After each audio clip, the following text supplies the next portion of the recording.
শিলিগুড়ি শহরের সবথেকে বড় সমস্যা হলো পানীয় জল।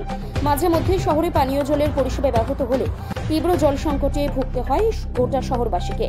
এবার কেন্দ্রের আর্থিক সহযোগিতায় প্রায় 300 কোটির অমৃত 2 প্রকল্পের সূচনা করল শিলিগুড়ি পুর নিগম। শুক্রবার ফুলবাড়ি ওয়াটার ট্রিটমেন্ট প্ল্যান্টে ওই প্রকল্পের সূচনা করলেন শিলিগুড়ির মেয়র গৌতম দেব, ডেপুটি মেয়র রঞ্জন সরকার, বিরোধী দলনেতা অমিত জৈন সহ অন্যান্যরা। জানা গিয়েছে, আগামী 18 মাসের লক্ষ্যমাত্রা রাখা হলেও 1 থেকে 1.5 বছরের মধ্যে যুদ্ধকালীন তৎপরতায় কাজ শেষ করার চেষ্টা করা হবে বলে জানান মেয়র। এদিন মেয়র গৌতম দেব কি বললেন শুনে নেব। হয়ে গেল 18 মাস টাইম আছে। আমরা বললাম যে আমরা চেষ্টা করব যে 10 মাসের মধ্যে অন্ততপক্ষে বেশ কিছুটা জায়গায় যদি আমরা জলটা পৌঁছে দিতে পারি।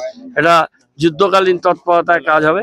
যা যা সাপোর্ট দরকার আমরা এজেন্সিকে দেব, আমাদের ইঞ্জিনিয়াররা দেবে, আমাদের জনপ্রতিনিধি সবাই মিলে এটা আমরা এই কাজটা করব, কারণ শিলিগুড়ির মানুষকে আমরা যত তাড়াতাড়ি আমরা জল পৌঁছতে পারি। দ্বিতীয় পর্যায়ে এখন এটা টেন্ডার অ্যামাউন্ট আছে প্রায় 300 কোটি টাকা, 289 মনে হয় আছে। এর আগেরটা 204 কোটি টাকা, সব মিলে আরো কিছু আছে, সব মিলে 511 কোটি টাকার প্রজেক্ট আছে এটা। আর তারপরে থার্ড ফেজে প্রায় 700 কিলোমিটারের মতো পাইপলাইন রেস্টোরেশন নতুন করে তৈরি করতে হবে, যাতে 88,000 হাউস হোল্ডের মধ্যে আরও কানেকশন যাবে। 13টা ওই চেয়ার হবে। এখানে খুব বড় পন্ড হচ্ছে এবং রিজার্ভার, অন্যান্য র ওয়াটার, এই সমস্ত অনেক টেকনিক্যাল কাজ আছে। সেই কাজগুলো শুরু হয়ে গেল। ফার্স্ট ফেজের কাজটা অনেক দূর এগিয়েছে। দুটো কাজে আমরা মনিটরিংয়ে আছি, টাস্ক ফোর্স আছে। প্রত্যেক মাসে এখন 2 দিন করে মিটিং করছি। এটা সপ্তাহে 1 দিন করে মিটিং করবো। কত মানুষের সুবিধা হবে এখানে?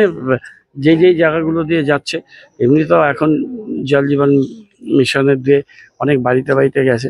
তাছাড়াও আমরা এখানকার মানুষকে প্রতিশ্রুতিবদ্ধ, জায়গায় জায়গায় কিছু কিছু জল আমরা মানুষকে, ফুলবাড়ির মানুষকে দেবো। আমরা অত্যন্ত কৃতজ্ঞ। এটা ফুলবাড়ি মাটিতে হচ্ছে এবং ফুলবাড়ির সমস্ত নির্বাচিত প্রতিনিধিরা, যারা প্রাক্তন যারা বর্তমান, তারা সবাই মিলে সহায়তা করছেন এবং তাদের আমাদের প্রতিশ্রুতি মতো যেখানে যেখানে জল দেওয়া দেবো।